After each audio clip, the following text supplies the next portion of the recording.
And it's T-Bird. We are starting to go through our brakes now. I'm starting at the left rear just because access was easiest at the time. Yeah. Here's our first issue. Park isn't working on the trans, but we'll address that later. Also, it's been a very nice rattle can refresh, I guess you could say, on anything that was easily visible through the wheel.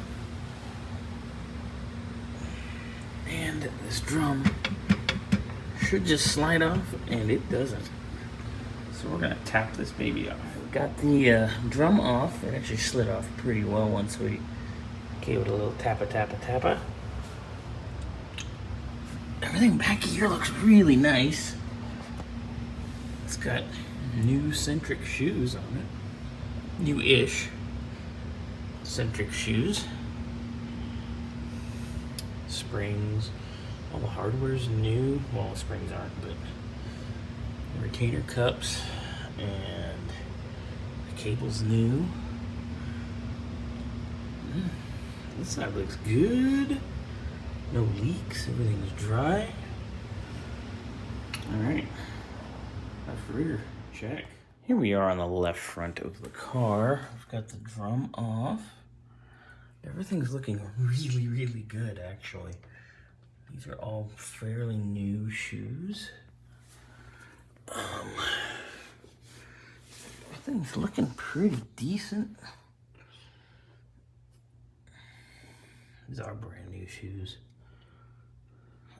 Probably need to be adjusted out just a hair, but other than that, left front looks good. I think our right front's our culprit of our noise. So we get up here to the front, well, the right front. Had a little play in the hub, which adjusted pretty easily. If you take note, you can see we've had some dragging on our shoes, especially here on the front. Anyway, they're not sitting where they're supposed to. They're cocked and up and in. Also, if you look on our drum, there's quite a bit of bluing in here. This is a new drum, by the way, but it's got bluing from heat, and it's not from it being machined. You can really see it down through here on that inner edge, which if you feel in the shoe, they're tapered. So we're having an issue here. So I'm gonna order new hardware for this so we can get this right. All right, so I just installed the new Thunderbird badge on the dash trim. We only had 2 retainers left, but it's gonna hold on real nice. I had to fight it a little bit into the holes. It's funny because they come from the same vendor and exactly the same manufacturer from that vendor, but they don't fit very well. What else is new? So, got it. It's in. It's going over there now, and then we will work our way this way and in. We do have a new to us ashtray that's really straight. This one was bent to shit. So, nice new to us ashtray is gonna go in. All the trim's gonna go in. They should come together fairly quickly, and then we'll be done with the interior. So we're just waiting for some brake springs, but the boys are gonna be out of town for a couple weeks. So I'm gonna get the interior done, and when they get back, do the brake springs real quick, get the leaf spring shackles in the back done, and then we are finished. So with our aftermarket interior replacement trim and this damn aftermarket interior dash pad cover, it's quite difficult to get the trim in because it doesn't fit, because the cover overhangs so far that you can't put the trim where you want it. It won't fit up in here. So I need to take the A-pillars off, and I have to just unhook our front fascia of our radio here and hopefully just slide this dash pad cover out and set it in the back for a moment, get our trim in, and then get our big trim panels, not our chrome strips, just the big trim panels that go across the front, get those in, and then we can put it back, put our chrome trim, and be done with the interior. So some clown not only put this junk on here instead of doing it right, they also put friggin' silicone under it and glued it.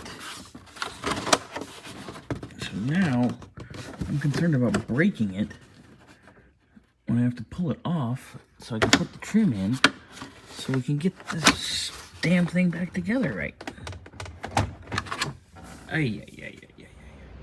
Boys and girls, let me tell you, whoever did this, instead of just taking the original dash pad out and getting it recovered, or buying a proper dash pad, put it this way. Dash pad for this car, $600. Getting it recovered, probably about $600. Plus your labor to R&R. So buying one of these pieces of shit made by Accuform Plastics and then proceeding to silicone it everywhere because it makes the dash look better fast. Well, it's not fast because you have to cut the ends of the dash off on this car.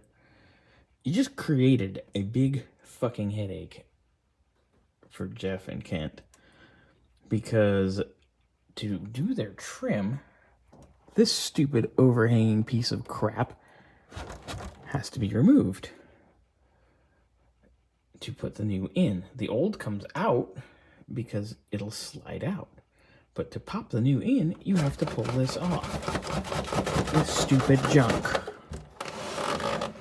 So, whoever had this car in the past and decided, let's do that because it's faster and easier, you just cost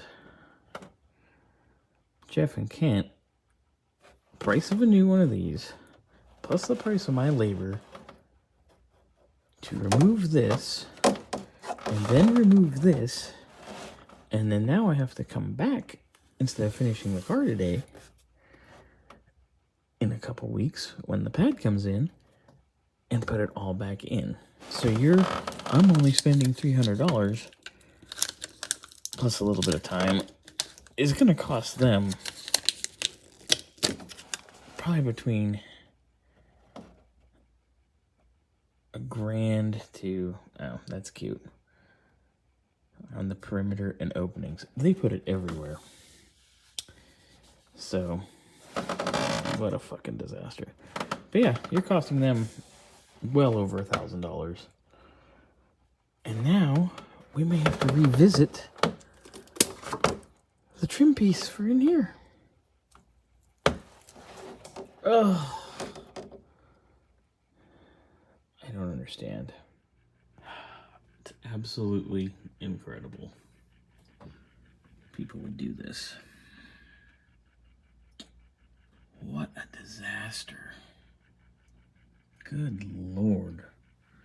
Now I got to fight this fucking pad out of here. Probably gonna have to pull the cluster. Probably gonna have to undo that panel. Oh, and it's like starting all over again. Ash pad is flawless. It's beautiful. Just people don't want to do their jobs or do anything right. Alright, so I've gotten the heavy stuff off the best I can for right now. We're gonna have to pull the cluster next time we're over. Finish getting this panel out. And as you can see, the staples hold the pad in at the backside. So we'll take this entire panel out. It's a big undertaking. Get this panel out, undo the staples, get everything in there nice and fresh. Gently put her back in, and then just bolt everything back up. So much fun.